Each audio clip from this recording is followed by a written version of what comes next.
Hello, and welcome back to my YouTube channel. Today, we're covering the case of the McStay family. Up there on the screen, you can see the rest of my cases. Down below are my social media links in case you want to follow me on any of them. And without further ado, let's get started.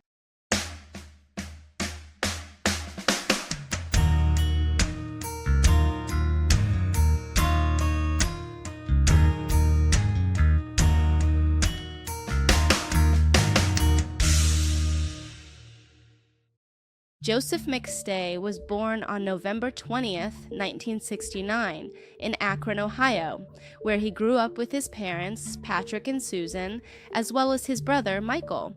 The truth is, we don't know the details of how his life unfolded, but as an adult, Joseph founded a company called Earth Inspired Products. In this business, he offered construction and interior decorating services, selling decorative fountains and water features like indoor aquariums.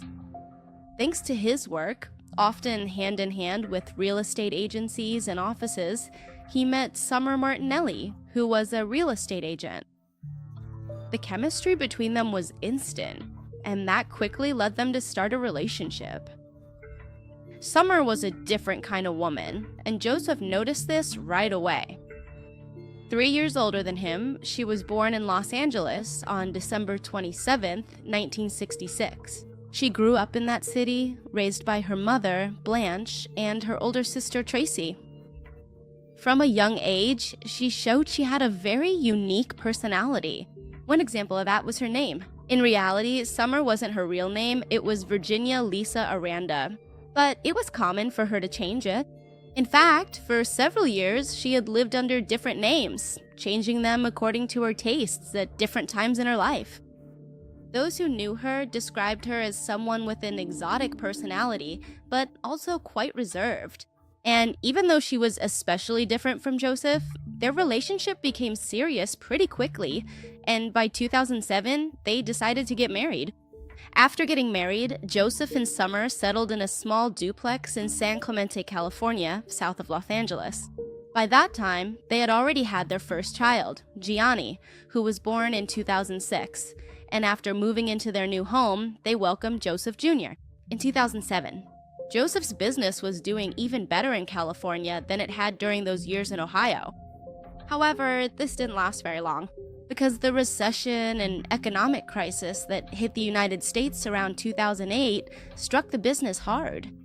Even though the couple's finances took a big hit, the McStays managed to overcome those setbacks and even improve their financial situation.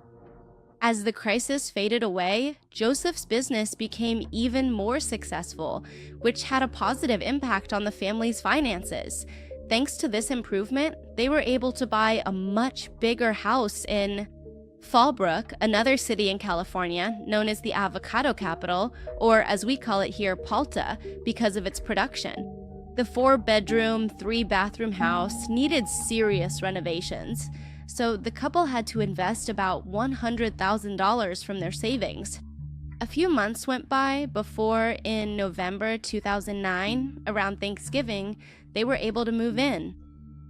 Since then, with their improved finances, Joseph and Summer made it a family tradition to go on a trip together at least once a year. Anyone who knew them knew that they were both devoted parents who loved and cared for their children. No one had anything bad to say about them, or of course about the little ones. In short, they were a family like any other, although, as you already know, if we're talking about them here, it's because something happened in the peaceful life of the McStay family.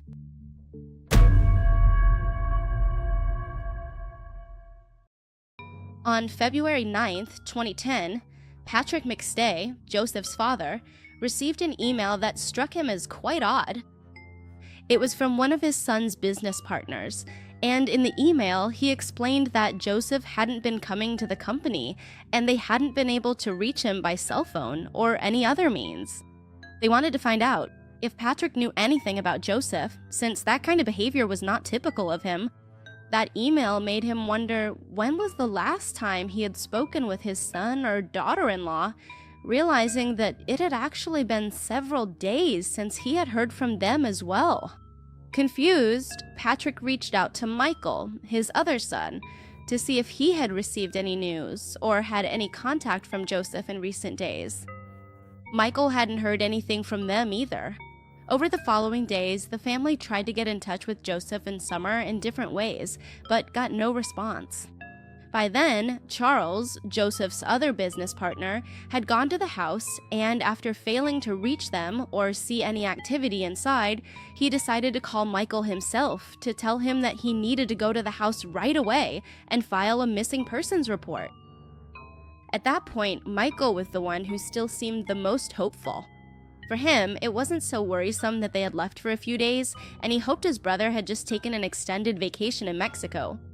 When Michael arrived at the McStay residence, he rang the doorbell a couple of times, and since no one answered, he decided to check around the house to see if he could find anything. While he was doing this, he noticed that one of the second-floor windows was open, so he managed to climb up and enter the house through it. Inside the house, there was no one except for the family's 2 dogs, which Michael found in the backyard without any water or food, something he found very strange. It wasn't typical for Joseph and Summer to go on a trip without making sure their pets had everything they needed to be okay while they were away, which also meant that if they had left, it was probably for something short, like going for a walk or to the supermarket to do some shopping, something that wouldn't take long enough to require leaving a lot of food and water for the dogs. But on top of that, in the dining room, there was food served, as if the family had been about to have dinner before leaving unexpectedly. All of this definitely indicated that something had happened. And last but not least, Michael noticed 2 more things. The family's travel vehicle, an Isuzu Trooper, wasn't parked outside the house. And at the same time, the sunglasses that Summer was required to drive were in the kitchen, which made it hard to believe she had left driving the car.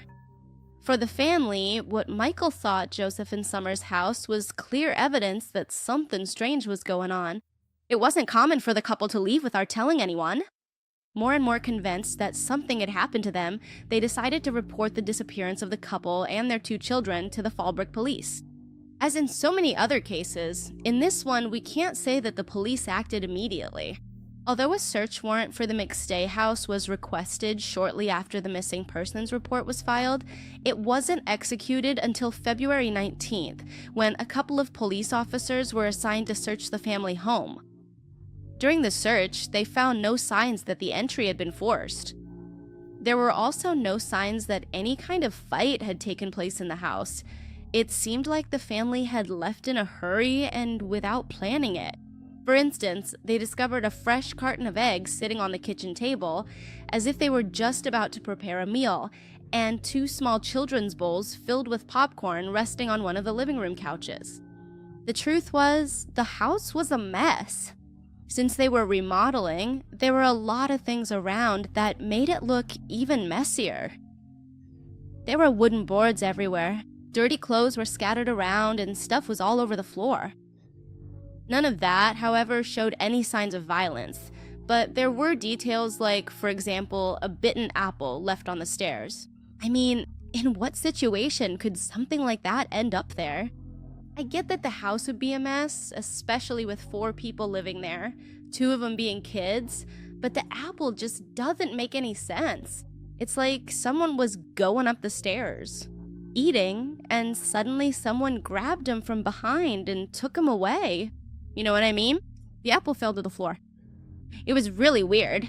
Unable to get any clear information about the family's whereabouts, the police decided to look into the couple's bank activity. There were no transactions in Joseph and Summer's accounts or credit cards that could give any clue as to where they were. They hadn't withdrawn any money, nor was there any other activity that could be considered suspicious. Everything was extremely out of the ordinary. The detectives told Michael that he had to talk everything that had happened in that house because it could interfere with the investigation, which is also a crime. If he had touched anything, it could mean big trouble. Well, 2 things happened. Joseph's mother cleaned the house, for some reason, and Michael, for his part, took a computer. On top of that, the disappearance also led to arguments, since someone had to take over the business. Michael, Joseph's brother, and Susan, his mother, wanted to keep everything for themselves. But Patrick, the father, did not. With more questions than answers, the detectives decided to broaden the investigation, trying to reconstruct what the McStay's last days had been like, and determine when exactly the family disappeared. Thanks to detailed interrogations and security cameras installed outside the house, the police were able to learn that on Wednesday, February 3rd, a close friend of the couple had gone to the house to paint one of the few rooms left to remodel. That was the last face-to-face interaction Summer and her children had with another person, although it wasn't the last time someone had spoken with her. The next morning, that is, Thursday the 4th, Summer called her sister on the phone to make plans to visit her in the coming days to meet the baby she had just had. Patrick, Joseph's father, on his part, remembered that he had last spoken with his son that same day. It hadn't been a very long conversation, but during it, he had told him that he was going to have lunch with Charles Chase Merritt, a welder who had initially been a temporary worker at Joseph's company until he became a partner in it. According to what Joseph told his father, this was a business meeting. He explained that he was going to meet with Merritt alone since their third partner, Daniel Kavanaugh, was on vacation in Hawaii. Daniel, unlike Joseph and Merritt, not only did manual labor, but also managed the company's website and handled online sales. Fortunately, thanks to the neighborhood security cameras, the police were able to clearly see Joseph leaving his house at noon to head over to Rancho Cucamonga, which was where he and his partners usually met up. Joseph's official cell phone records later showed that at exactly 4:25 p.m., he received an unexpected call from his own home landline. During the next hour and until 5:47 p.m., Summer and he exchanged text messages. The last activity on Joseph's cell phone was hours later at 8:28 p.m. when he made a call to Merritt that went unanswered. While some detectives were actively working to pinpoint the location from which the call had been made, by utilizing the cell tower the phone had connected to, the police received information that the family's car had been discovered abandoned and empty days earlier. The discovery had been made on February 8th around 11 p.m., when it was towed from the parking lot of a shopping center in San Ysidro, San Diego, very close to the Mexican border. According to investigations by the San Ysidro police, the car had been parked there between 5:30 p.m. and 7 o'clock p.m. that same evening. Even though the family believed it was impossible for them to have gone to Mexico without telling anyone, the police began to consider this hypothesis as a possibility. To start confirming or ruling out this theory, the police searched the vehicle, but there was nothing suspicious inside. So they also had to review a large number of hours of footage from the cameras set up at the border to check whether or not the family had crossed into the neighboring country. And even though they hadn't been seen, the police didn't rule out the theory for one simple reason. When the couple's electronic devices were analyzed, a search history was found that supported the hypothesis that they might have gone to Mexico. Joseph or Summer had searched for things like how to learn Spanish. They even looked up information on how to get a passport to travel to that country. However, since they didn't have clear evidence that they had crossed the border, the police couldn't just stick to that theory, so they decided to get the public involved. That is, to ask the general population for help and also offer a reward to anyone who could provide clear and concise information about the McStay's last days or their whereabouts.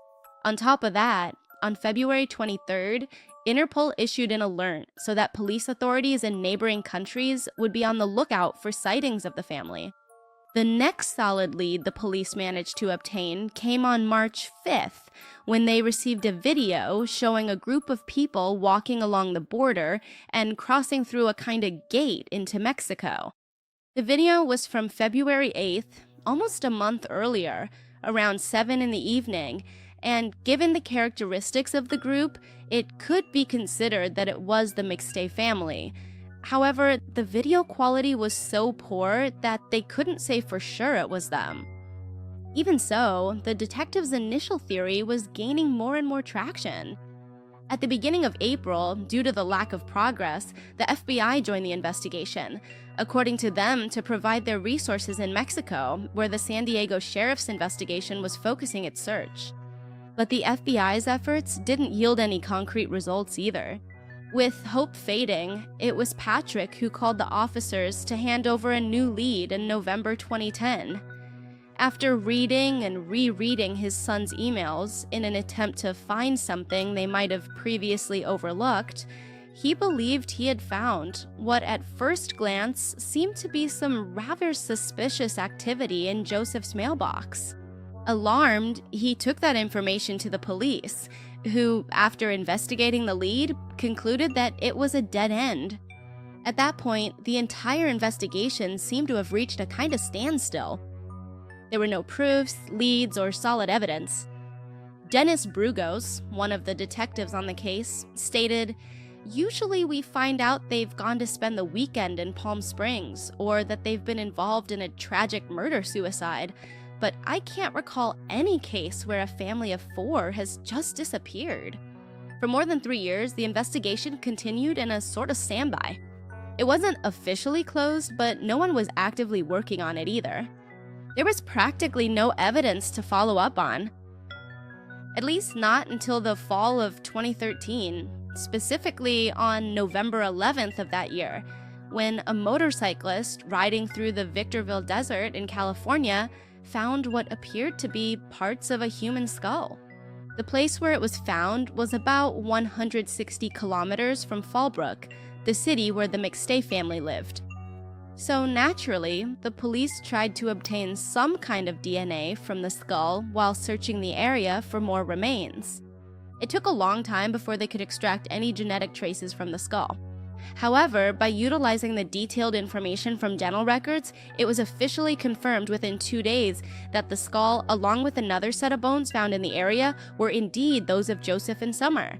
In addition to the skeletal remains belonging to the family, a heavy sledgehammer or construction hammer was also found at the same site, which clearly explained the blunt force blows found on the heads of all 4 victims.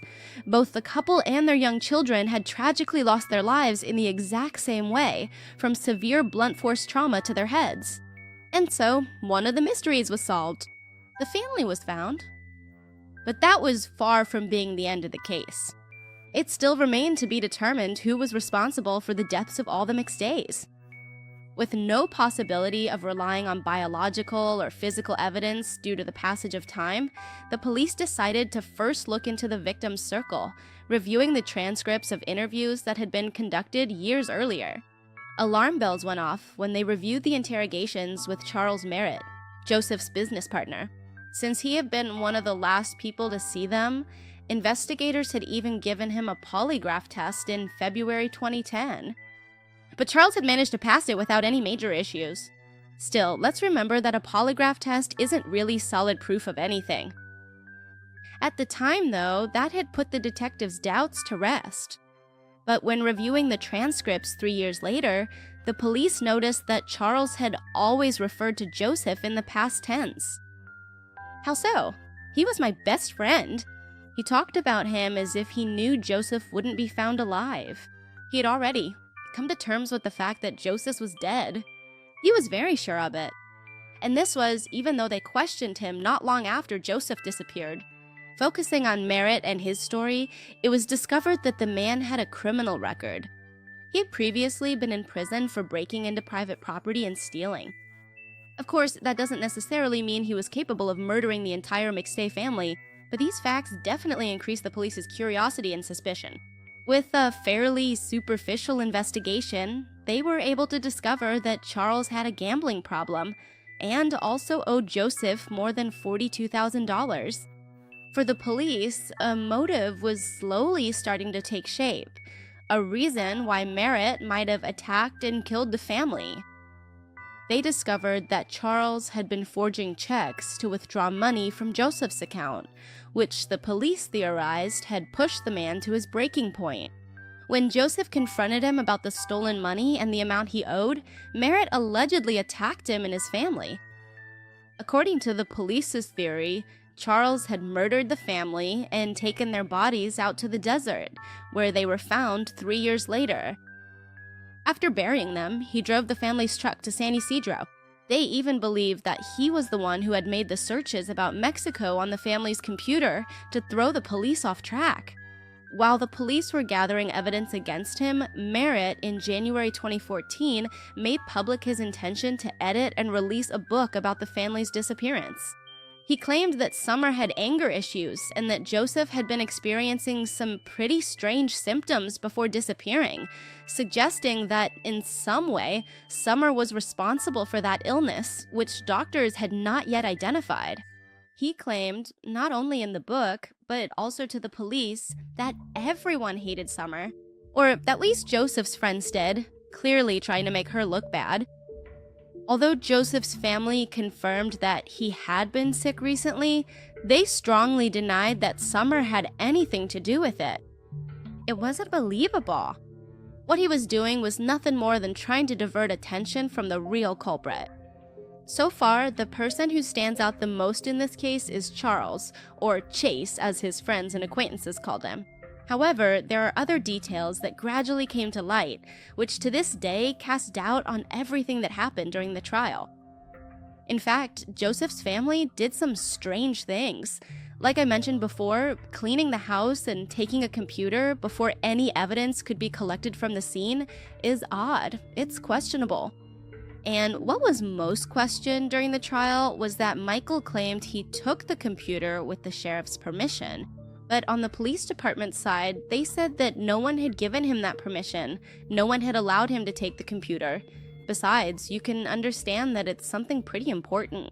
And I think that no police officer, no matter how incompetent they might be, is gonna say, yeah, sure, go ahead, take the computer. Which could be something really important in such a particular missing person case. Michael said he simply took it to get some family photos for the missing person posters. He eventually maintained the claim that he hadn't taken the power cable, so he hadn't even been able to turn it on at any point. The prosecutors pressed him to find out if he really hadn't been able to turn it on, because the important thing was to know if he had seen any of his brother's banking information, or if he had managed to successfully retrieve any sensitive data or accessed any accounts. But he always denied even turning on the computer. It's also said that when Joseph's mother cleaned, she didn't do it to get rid of evidence, but because by the time they arrived, so many days had passed since the family disappeared that there was food with mold, which was simply from having left it out for so many days. That kind of detail would have made her want to do the family a favor by leaving everything tidy. However, maybe this isn't even the most questionable thing of all. Setting that aside, there's actually another pretty important issue, which is that the family decided to sell the furniture in the house. Although there isn't much explanation, it's believed that it was because when the disappearance was reported, and in case the family was dead, the house would be seized. So they decided to sell the furniture beforehand. On the other hand, even now, we don't know the actual scene where everything happened. In other words, there could be evidence in that house, or there might not be. We don't know if the family died there, if they died in the car, or if they died in the desert. All we know is where they left from and where they turned up. In fact, we have almost no certainties at all. Joseph's brother drew a lot of attention because he kept insisting that the family had gone to Mexico and took a long time to report it to the police. Let's just say he went to check out the house when the business partner called him, and instead of contacting the police right away to file a report, he waited 2 more days. The biggest problem actually happened after a very unfortunate comment was made public. In the middle of everything that was going on, he said that maybe they'd find the family in 2 shallow graves. Now, the comment about them already being dead and being found buried in the desert, I get that. That's something anyone could guess. The problem is that he specifically said 2 shallow graves.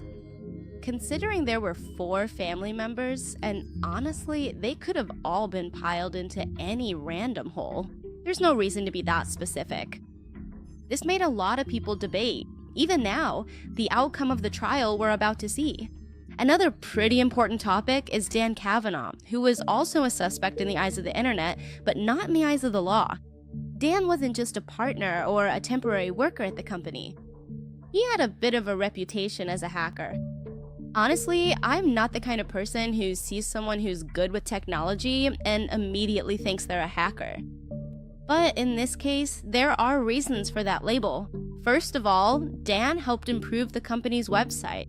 One of the most important things he did, though, was improve the page's SEO. This helps so that when someone searches online for fonts or custom fonts, which is what they did, they would come across Joseph's website. This is important work. However, Patrick, Joseph's father, doesn't think he would have agreed with the amount of money Dan claimed he was making. It turns out that, according to Dan, the deal they made for improving and maintaining the site was that he would get 50% of the revenue from every purchase made through this channel. And that's not the only strange thing about Dan.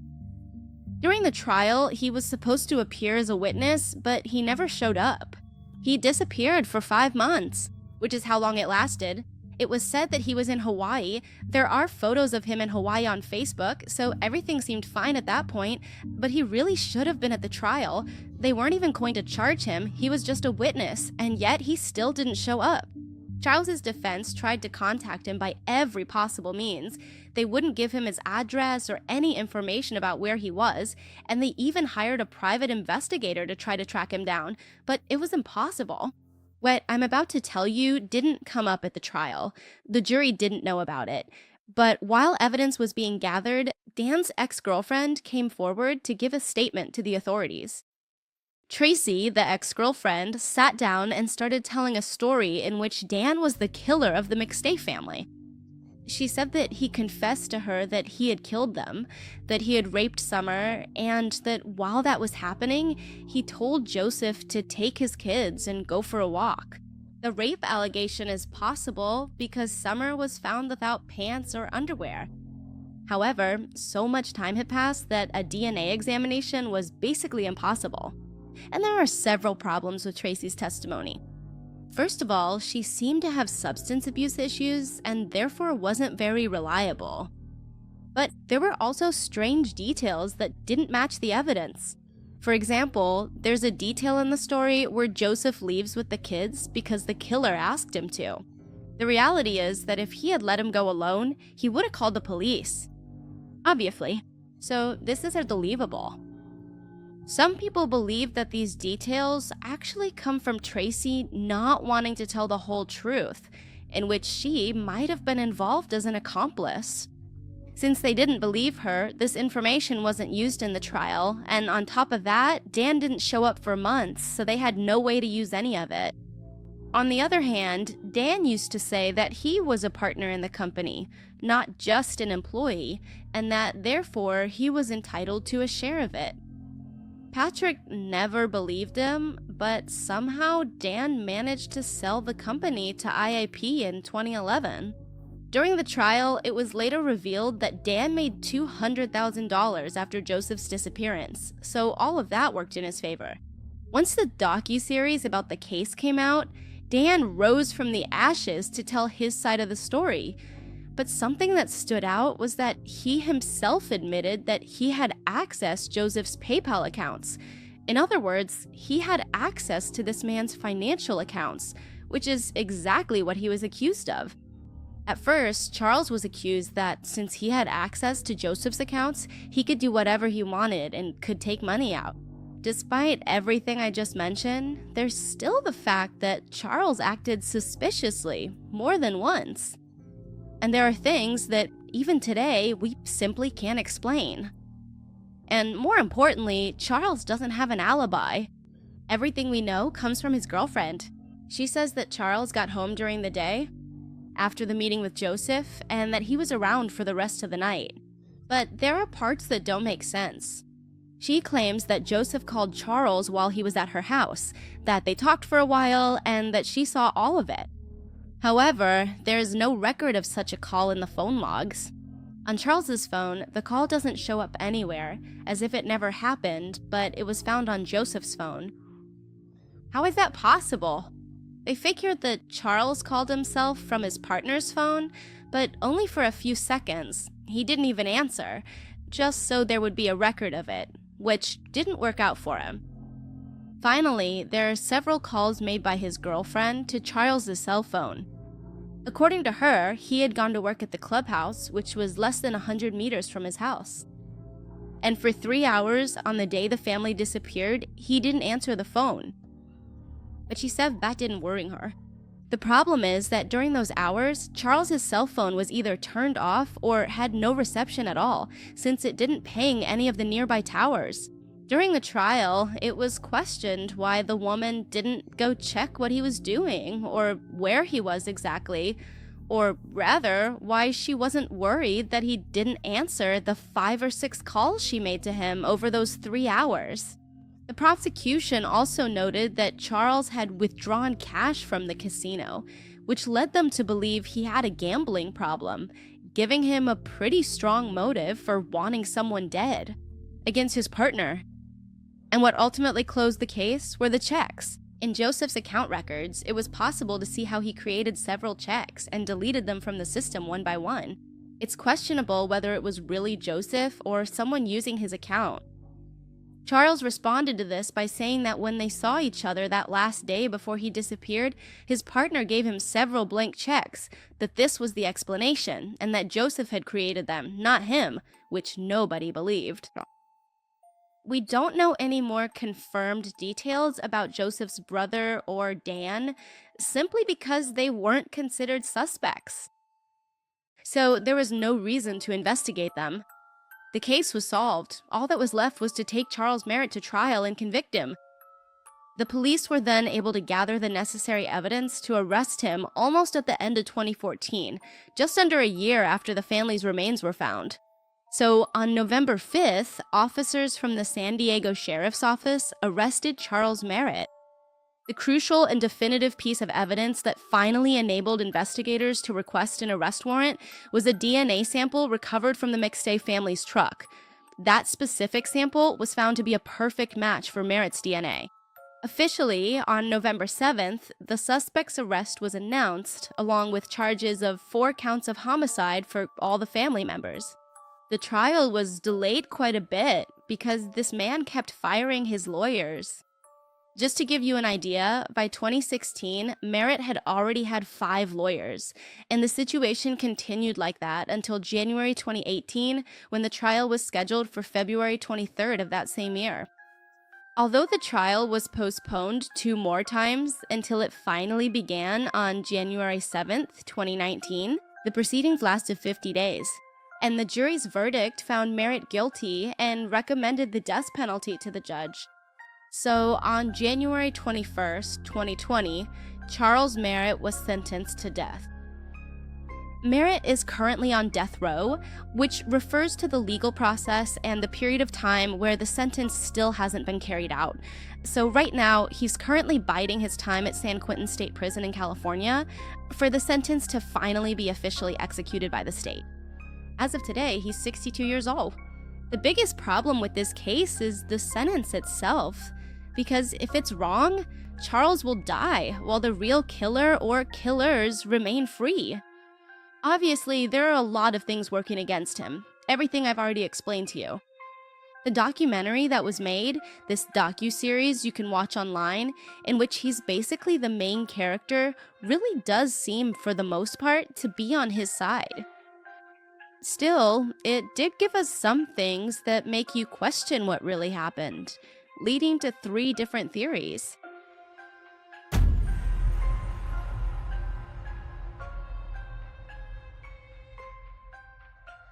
The first theory is that Charles really was responsible for everything, that he committed the crime alone or with some unknown accomplice, and that now he's just lying to plant doubt and get a new trial. That way, he could get out, buy himself some time, or at least avoid the death penalty. The second theory is that it was Joseph's brother, Michael, working with someone else in the family, or maybe a business partner. While I understand where this comes from, I don't think there's enough evidence to suggest that he had anything to do with the crime. Maybe he did some things that were out of the ordinary, but in the end, he didn't benefit from Joseph's or his family's death. We could say that maybe his attitude was strange or distant because he wasn't close to his brother. Maybe he just didn't care that much. Maybe they didn't even like each other. I mean, it's not like he had to want him dead. Maybe he just didn't care that much. After all, he didn't disappear. He cooperated with the police as much as he could. He was at the trial. In other words, he didn't try to make excuses. The third theory is that it was Charles acting together with Dan. The situation with Dan is weird. Disappearing so he wouldn't have to go to trial, even if it was just as a witness, admitting that he hacked Joseph's accounts, and the fact that he was fired not long before everything happened, all of that makes a pretty convincing case that he had reasons to want Joseph dead. Plus, it's hard for one person to kill 4 people, so 2 criminals would be much more effective. But then why wouldn't Charles say something if that were the case? Maybe because he hopes he can get out of prison, since admitting he had an accomplice would mean admitting he killed the family. There are a lot more details about the comings and goings of everyone involved in this story. Some facts are more rumors than truths, but it's clear that some people acted out of self-interest, whether or not they were involved in the deaths. So that's why I want you to tell me what you think about all this. Which theory do you find believable? And also, let me know if I missed any details you'd like to add, because this case is really strange, or maybe the people involved just did some weird things. The original conviction itself isn't necessarily wrong. Maybe Charles was actually the one who did it. But what people are suggesting now is that he might have had an accomplice, someone who managed to remain completely undetected through it all and is still free today. So tell me, what you think down in the comments. You know the drill, so leave any of these thoughts down in the comments. I'm reading them all. Also, just a heads up, if you want to recommend a case to me, it would be much easier for me if you did it through my email, which you can find in the description of every video I've uploaded on this channel. My email's down there. It's just easier for me to collect, save, and read them that way. And with that, here are the Patreons and channel members. Thank you for supporting me through those platforms. And with nothing else to add, here's a new video for you, here's a recommended video, you can subscribe by clicking on my face, and I'll see you in another video. Goodbye.